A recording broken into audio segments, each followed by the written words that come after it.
The current defense budget is a little over $1 trillion. The government is looking to increase it to $1.5 trillion next year, an astronomical amount that is many times higher than that of any other nation.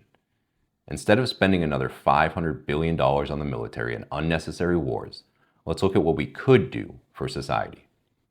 America is one of the few nations without a federally funded parental leave program. We can solve that with $13 billion. Let's extend that to include paid medical leave with another $7 billion. During the pandemic, the federal school lunch program was expanded to provide free lunch and breakfast to all students. That would cost around $10 billion to bring back. Every child deserves the opportunity to succeed, and the benefits of universal preschool are substantial. That costs $35 billion. Ensuring child care for children under 3, plus wraparound care for ages 3 to 4 outside of school hours and during the summer, would cost $50 billion. Housing all of the homeless, $15 billion.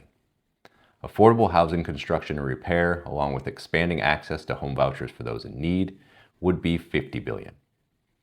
Other countries have universal high-speed internet, yet for some reason, the country that invented the internet does not. That would be $20 billion per year, including expanding access to areas without broadband. National fare-free public transit would be around $15 billion. A federal teacher pay grant to raise teachers' pay to at least $60,000 would cost $50 billion. Our teachers deserve that.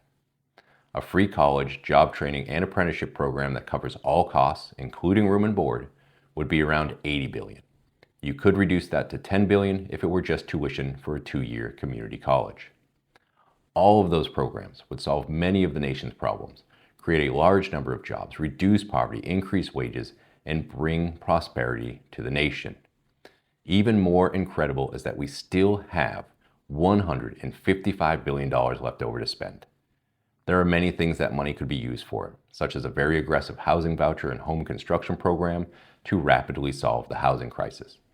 Or it could go towards a major federal Jobs for All program that pays people to work on community and infrastructure projects, providing needed income and job experience while improving communities. The reason I haven't mentioned healthcare is that we already spend too much on it. America spends almost $5 trillion each year on healthcare, while a universal healthcare system would cost only $3 trillion. It would cost us less to have better healthcare, but that's a different discussion. Why is it that we have a government that always says we cannot afford to make our nation better, but manages to find another $500 billion to spend on the military?